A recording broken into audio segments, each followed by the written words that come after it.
Praise the Lord. இந்த காலவெளியில இயேசுவை நம்புவோம். இயேசு ஒருவரே நம்புவோம்.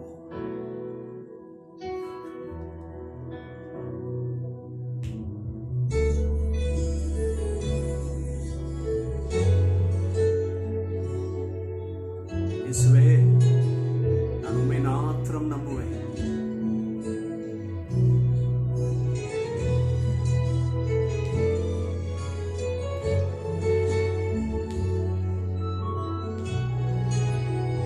சேர்ந்து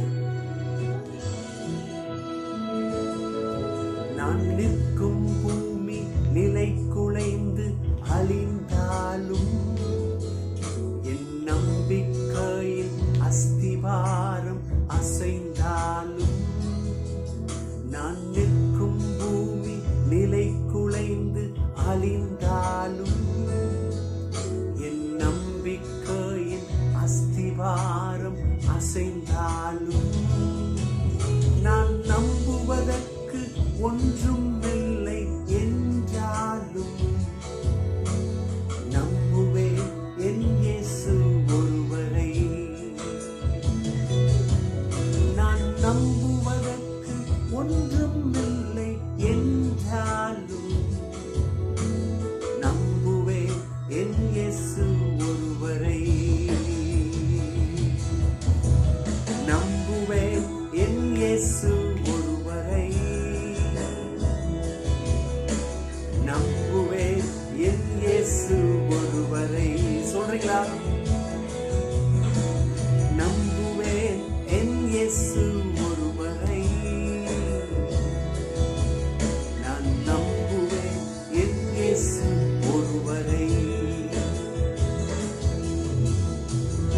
பாதையெல்லாம் அந்தகாரம் சூழ்ந்திருக்கலாம், வழி தெரியலையே, எதிர்காலம் எப்படி இருக்கும், எனக்கு ஒரு நல்ல முடிவு இருக்குதா என்ற காரியங்கள் உங்கள் மனதில் ஓடிக்கொண்டிருக்கலாம்.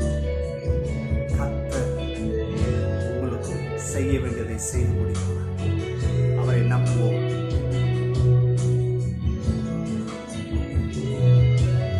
என் பாதை எல்லாம் அந்தகாரம் சூழ்ந்தாலும் வாழ்க்கை முடிந்தது மறுவாழ்வு இல்லை என்றாலும் என் பாதை எல்லாம் அந்தகாரம் சூழ்ந்தாலும் வாழ்க்கை முடிந்தது மறுவாழ்வு இல்லை என்றாலும் என்னை பெற்றுவதற்கு யாரும் இல்லை என்றாலும் நம்புவேன் என் இயேசு ஒருவரை.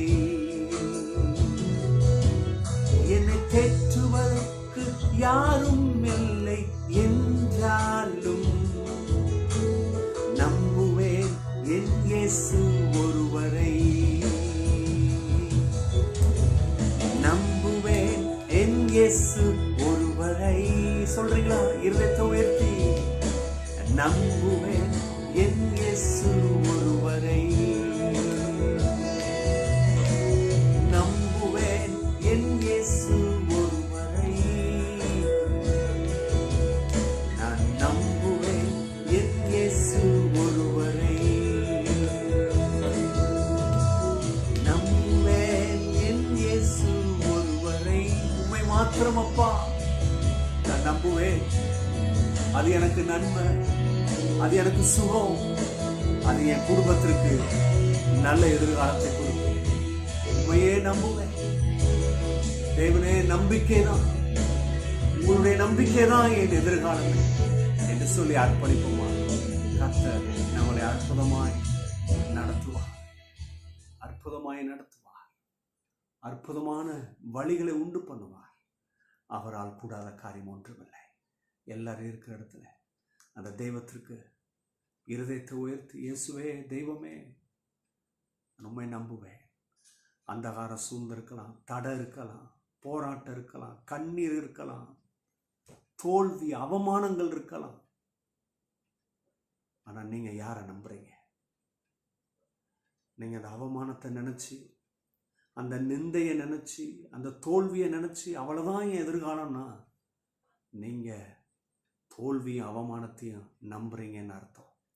இவைகள் மத்தியிலே இயேசுவை நம்புவீங்களா? உங்கள் இருதயத்தை திறந்து கொடுங்க. இயேசுவே, நான் உண்மை நம்புவேன்.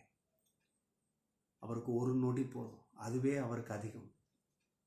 எதெல்லாம் இழந்தீங்களோ, எதெல்லாம் உங்களை விட்டு போனதோ, கர்த்தர் அற்புதமாய் நேர்த்தியாய் செய்து முடிப்பார். இயேசுவே, உம்மையே நம்புகிறோம். உமது வார்த்தையில எங்களை பலப்படுத்தும். ஆமென். இன்றைக்கும் கர்த்தர் நம்மை அவருடைய வார்த்தையிலே பலப்படுத்துவாராக. ஆமென். ஆதியாகமம் புஸ்தகம் 12ஆம் அத்தியாயம் 2ஆம் வசனம். ஆதியாகமம் புஸ்தகம் 12ஆம் அதிகாரம் 2ஆம் வசனத்தை பார்ப்போம்.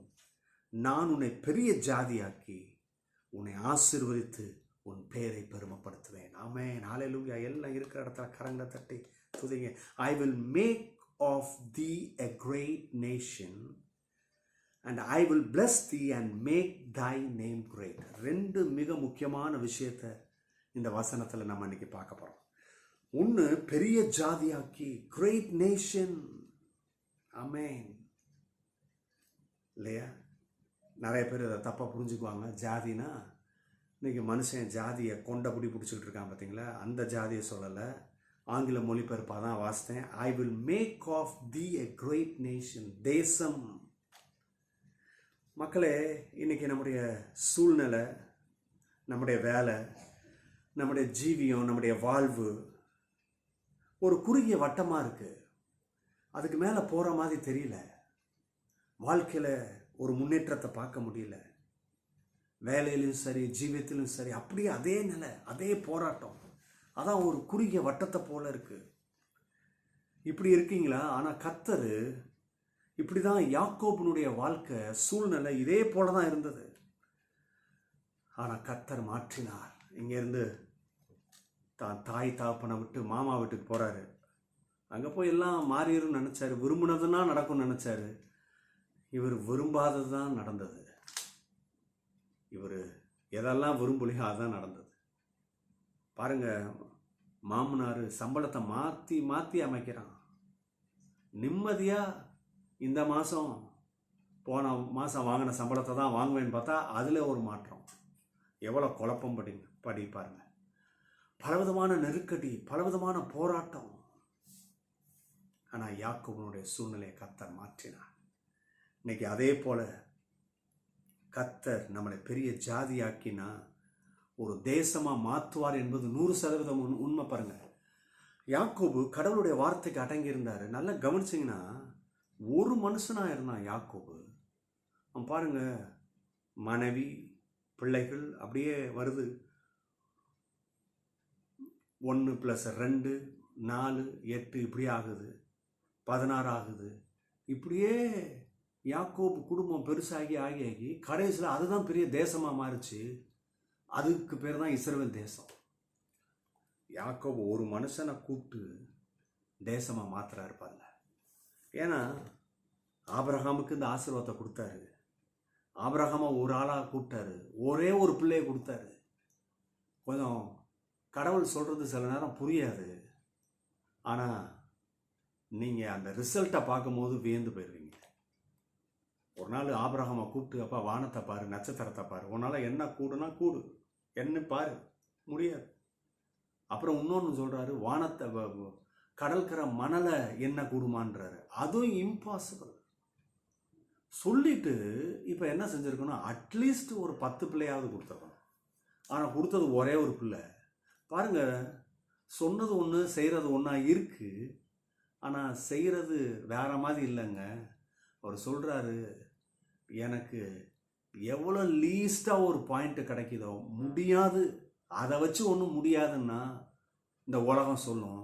ஆனால் அதை வச்சே நான் செஞ்சு முடிப்பேன்றார். ஆமாம், ஒரு ஆளை கூப்பிட்டு ஒரு ஆளை கொடுத்து அந்த ஒரு ஆள் மூலம் இந்த பூமியை பழுகி பெருக செய்கிறார். இதுதான் கர்த்தர்.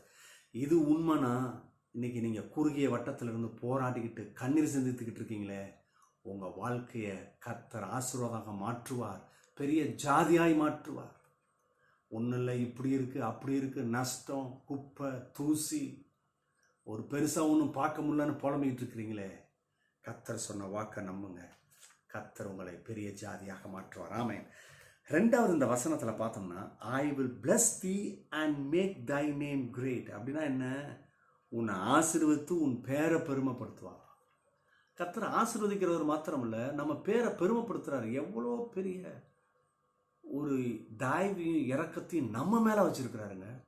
நம்ம ஒன்றும் பெருசாக அவருக்கு ஒன்றும் செஞ்சிடல இல்லையா? நம்ம ஒன்றும் பெருசாக செய்யலை பாருங்கள். அவருக்கு எவ்வளோ துரோகம் செய்யணுமோ அதான் செஞ்சோம். ஆனால் பாருங்கள், நம்மளை தான் நேசிக்கிறாரு, நம்மளை தான் பேரை பெருமைப்படுத்துவாராம்.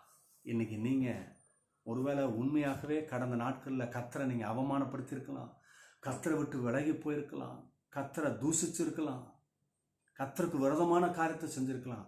ஆனால் இப்போது இருக்கிற இடத்துல இயேசுவே என்னை மன்னிங்க, எனக்கு நீங்கள் வேணும்னு சொல்லிட்டு ஒப்பு கொடுங்க. கர்த்தர் இந்த வாக்கை உங்கள் மேலே பலிக்க செய்வார், உங்கள் பேரை பெருமைப்படுத்துவார். ஆமென். இன்றைக்கு நம்முடைய குடும்பம் எப்படி இருக்குது? இந்த வார்த்தை வருது இல்லையா? நான் உன் பேரை பெருமைப்படுத்துவேன்னு. நிறைய பேருக்கு டக்குன்னு ஒன்று வருது. என்னென்னா, இன்றைக்கி நான் இருக்க குடும்ப சூழ்நிலை சொல்கிற லெவலில் இருக்கு, சொல்கிற நிலைமையிலே இல்லை. அது என்னது? நம்முடைய அவமானங்கள், நம்முடைய நிராகரிப்பு, நம்முடைய தோல்வி, இதுதான் இருக்கே தவிர நான் பேர் சொல்கிற மாதிரி ஒன்றும் இல்லை. நிறைய இழந்து போயிருக்கிறேன். எக்கச்சக்க அவமானங்கள், எக்கச்சக்க தலகுனிவு, எனக்கு வர வேண்டிய நன்மை எல்லாம் கைத்தட்டி போச்சு. இதுதான் என்ன சூழ்ந்திருக்கு. ஆனால் இந்த சூழ்நிலையில் இன்னைக்கு இந்த ஆதியாம் புஸ்தகத்தில் 12:2 அது எனக்கு சொந்தமாகுமா நினைக்கிறீங்களே? சொந்தமாகும் இல்லையா? இவைகள் மத்தியிலே கர்த்தர் நன்மை செய்வோம். இதே போல தான் யோசேப்பு பாருங்க, அங்க போறாரு, சூழ்நிலையே மாறுது பாருங்க, நாளுக்கு நாள் மாறுது, நாளுக்கு நாள் மோசமாயிட்டு போகுது. ஆனா யோசேப்பு அன்னைக்கு கர்த்தர் கொடுத்த தரிசனத்தை கொஞ்சம் கூட டைல்யூட் பண்ணல, அதை தான் பிடிச்சிட்டு நிற்கிறார்.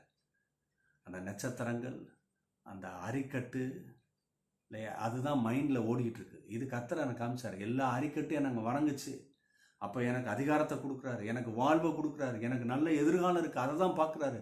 ஆனால் சிறைச்சாலையில் தள்ளிட்டாங்க, பேர் ஃபுல்லாக ரிப்பேரு. அவர் பேரை சொன்னால் ஊருக்கே தெரியும், அவனா முதலாளி வீட்டுக்கே துரோகம் செஞ்சுட்டு வந்தான், இப்படி தான் பேசியிருப்பாங்க. முதலாளி நல்லா வச்சுருந்தாருங்க, அவருக்கே துரோகம் செஞ்சுட்டு வந்திருக்கான், இப்படி தான் பேர் ரிப்பேர் ஆகி சொன்னால் அவ்வளோ ஒரு பெரிய தலகுனிவு.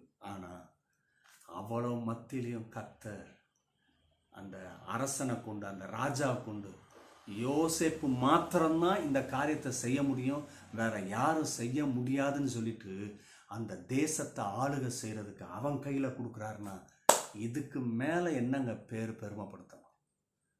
இதுவரை இப்படிப்பட்ட எந்த ஒரு மனுஷனும் இன்னொரு மனுஷனை பெருமைப்படுத்தினதா சரித்திரம் இல்லை. கர்த்தர் மாத்திரம் செய்வார்.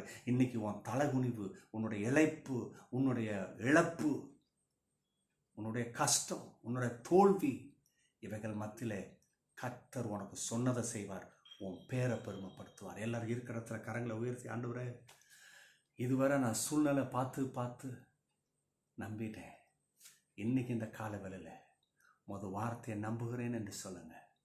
கண்டிப்பாக கர்த்தர் உங்களை பெரிய ஜாதியாக்குவார், உங்கள் பேரை பெருமைப்படுத்துவார். இயேசுவின் நாமத்தினாலே ஆமென். God bless you. Bye bye.